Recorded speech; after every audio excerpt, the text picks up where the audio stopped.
Hey, Inuki here. If you'd like more CoH games, show your support on Twitch or join the Discord. Now Jenkins, introduce the commanders please. Certainly, old bean. Let's start with our valiant allied commanders. In the blue, we have our dashing yet undoubtedly humble British force commander, Bego, rank 80, holding up the northwest position. Bego is certainly no stranger to danger, known to have once commanded an operation to rescue his entire platoon using only a T-set and a Benny Hill cassette tape. Quite remarkable. In the teal, we have our American cousin, Capibi Lilalone, heading the US forces, rank 50 and stationed in the northwest. Among his many accolades, he's famously known for saving a shipment of Hershey's bars from an impending enemy fire. A hero in every sense.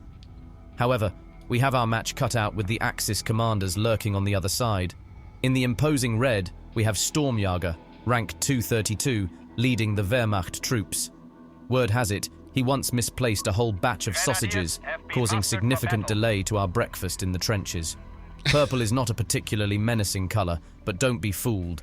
Legion, rank 296 of Africa Corps, is lurking in the northeast. This chap has the distinction of ruthlessly rationing the enemy's beer supplies in the North African desert. Certainly a chap to keep an eye on. All in all, it's set to be quite the banger at Campbell's convoy. A thrilling encounter, I must say. Wait, what are these supply lines? Why are the Germans supplying the Allies with sausages? It doesn't make any sense. Jenkins, you're crazy. Anyway, welcome to Campbell's convoy. I don't know why it was called Bengal's convoy. This doesn't sound right to me. Anywho, it is a 2v2, red versus blue. Like it, we got the high ground on the sappers, but the sappers have short-range weapons versus long-range grenadier weapons. It's an interesting scenario. Is the height advantage going to be better? Or is the long-range weapons going to be better? Well, if it was Company of Heroes 3 on release, I'd say the high ground, but this is looking fairly even at the moment. Interesting dynamics. Over in the middle, looks like we got a heavy machine gun just set up on, looking at this fuel point. Now, there are sandbags down, so the grenadiers won't be suppressed, but don't mistake, they will take damage. In comes a flank from the Pioneer squad. Go on, get in there. We have the Australian defense selected for our British. I'm just going to run those machine gun teams down. And straight into another Aussie squad. Grenadiers extremely beat up, but they do have another Grenadier squad to reinforce them and plenty of heavy cover to hide behind. Those rocks are rock solid. Let's not hog all the limelight. We do have teal and purple down here. I am not saying whatever the hell Jenkins said. Cappy bim bom bamboo bom bil Cappy here. They'll be fighting against who is it? Already forgot them. Legion. That's a nice easy name. Oh, it's so easy. Bringing in the Flame 250 half track, already scorching some riflemen. Stormjager coming in to try and get a squad elimination. Oh, so many Grenadier squads. They've just got to run through all that fire. Another Rifleman squad retreating as well. We do have covering fire, as the rifle actually cover themselves in fire. We'll be able to see through all the fire and smoke. Excellent teamwork here. Now this is going to be a night of, I think everyone's like in super high ELO. Not sure. It's like 1800 plus ELO. So we got some ranks there. We got rank 80 on, I think it was Bego. I'm going to try looking around on these so we can see all of the doctrine choices as well. We have the armored support for Legion. Currently, Allies seemingly holding on to the victory points. But the Axis are now taking the one in the south. Gone ahead and scored it. So, gonna have a nice little bit of wake-up tea. Are you gonna retreat that Grenadier squad? Oh no, I gotta put the tea down. This is the thing about 2v2. There's always action going on. There's never that little bit of rest. God, give me a cinematic camera. We got a flank coming in here as well with a flamethrower squad. Oh, Pioneers being escorted by their grenadiers. They are so beat up. Oh, now you gotta... This is the danger whenever flanking. Very nice use of the sniper ability there from the Aussies. But, you know, when you set yourself up behind the enemy, it better be a full health squad because they have to run through the enemy if you wish to retreat them. You cannot fail a flank. Otherwise, you lose 2 squads just like that. Stormjager, look at their army value. It is just plummeted so soon. Also got a half-track out here. Sadly, not going to be able to reinforce those lost squads. Just can't pull them out of the void space.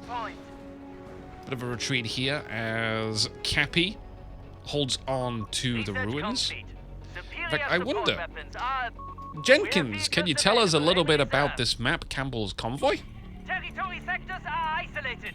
We must reconnect with them. There we go. Allies in full control. Triple cap. It's quite a big deal this early on. It's not like you can just storm out in force. You don't have that many soldiers under your command. Stormjager did lose a lot. Legion, not doing as bad. Working on getting a Pack 38 out. As sure as eggs is eggs, Inuki. Now, Campbell's Convoy is a bit of a desert fox of a map, crisscrossed by a lengthy highway, running straight as a bulldog's tail, right slap bang through the middle. Dead center stands a knocked-up old convoy, hoarding a victory point. Open as a British Bobby's notebook, this map favours a bit of long-range tin can tossing, if you catch my drift. I catch it. Towards the southwest, a dusty victory point lurks within what I'm certain was once a bustling market for bobble-headed figurines of the Queen. Quite the collector's item, I hear. I seriously Now, doubt it. barreling our gaze northeast, there sat atop a modest mound is another victory point, amidst sandbags, crates, possible home for a colony of desert-dwelling penguins, barbed wire, searchlights, and tents. So, there's plenty to keep your eyes peeled for, chums. Yeah, keeping my eyes peeled. This ruin used to be a bobblehead market for the Queen? Queen bobbleheads? Well, I know what I need to get on my merchandise store now. Cool. A lot of palm grens out here. Grouping up, fanning out. Careful. Straight onto a mine, losing the medical half. The truck. I was going to call it a half-track there. That's unfortunate. Got to recrew that pack. Don't want to be losing things like that. Oh, Scorchio. I love this area of the map, by the way. I think this is just, like, fantastic for fighting over. We do have some more mines down here. I think you do have to be careful. The flamethrower can. Very nice dodge there. Ignite the mines. Ignite the mines. I don't think they did. Utility vehicle as requested. And back they go. It's looking pretty dominant for the Allies at the moment. Let's go check in. Proximity alarm near our munitions point. Our enemy On the has north, I upper don't hand. know where the We have Humber went. The 300 Humber, I points. think, must have went way too far. As we try and scout around for it, you don't know. Sometimes people send them into the enemy base. But hey, Greyhound out here now. Just going to try and finish off the 250. Make sure it never comes back into existence or be salvaged again. Team's just having a small bit of respite. Here comes that big wave for the Allies. And I just don't see really what the Axis have to react to this. Like, it's been a pretty bleak start. I was expecting, I'd say, more. Will I be disappointed? Well, that's yet to be seen. You never know. I've seen matches come back from worse. Victory points to 250. And as I say, it's casual casting. I've not seen any of the games. I don't know anything about them. I just ripped them off of the website. CoDB. No, it's Co3.db? I can't remember the website now. It's fantastic. So many replays thrown up on there. Territory overrun. Whoever's been working on it, great job, by the way. Greyhound does have to be careful, but it doesn't really seem to be wanting to. Ho ho! Hello, my 6-pounder friend.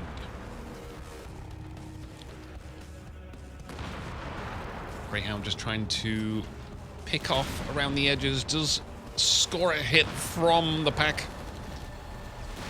Pack 40 over there. We do have a fuel cache up as well. And sandbag walls going down. I love these things. And I think it's great that, like, when you're building in the middle, you're usually building things for your allies as well to hide behind. And I like that cooperative play. Our forces are down to 200 points. Stummel sitting way back there, firing over their friends' heads. Definitely a boost to morale. So much action happening in the middle. It's like kind of concentrated, but at the same time sort of fanned out. As you can see, everyone's in the middle of the map, but it is quite a spacing. Australian squad trying to hit from the side. It seems like because the Axis have lost so much of their forces, they're pretty concentrated and getting surrounded from the sides. They do manage to move up and chuck a grenade onto the heavy machine gun squad. But just because that, I mean, sure, they took it out, but they're going to get a shot in. Yes, they do wipe it. It's still not that great, though, because the heavy machine gun did force the infantry back, which means the Allies still hold on to the territory. Oh my god. That was a very lucky squad, because I think the shot hit the other side of the Churchill, which did protect them, because they were technically in heavy cover. Recrewing that heavy machine gun. We could use a medical truck in there to reinforce it. Love the recrew weapon ability on all of the medical trucks. Definitely adds a nice dynamic. It's good to have one, good to keep in reserves. Just for that very thing. Especially in these large team games. Because you never know what you might need to recrew. And there is definitely going to be a lot more ordnance just kind of sat around in the battlefield. Because there's 4 players, it's not just 2 players. You don't want to lose an AT gun. So I have that truck just sat there, ready to go. Another grenade. This poor squad. Oh, it doesn't do too much damage. No matter the cost. So the Allies have neglected the North. Sending 1 Aussie squad to go capture the munitions and then hopefully the victory point as well, since we are not currently scoring points, but Axis all the way down to 192 tickets. Just 13 minutes in. Crazy. Greyhound taking a hit. Is he going to stick around? It's going to get another shot. Ooh, whiffs into the dirt. LEIG victory point lost. Ooh, LEIG, I heard that. I'm looking forward to that. Big response from Stormjager here. The Aussies do capture the victory point and hightail it out of there. Just a little something. Stormjager almost managing to capture the middle. They're going to hold out and do it. But then where to? Where to? Don't just stand there. Even with the heavy cover there, I think it's just a bit much because you've got riflemen on your flank. Proximity alarm near our victory point. Seems like a good push here from the Allies. Getting into those good cover spots, but right on their flank. 3 palm grenade squads with a 250 getting that combined arms bonus.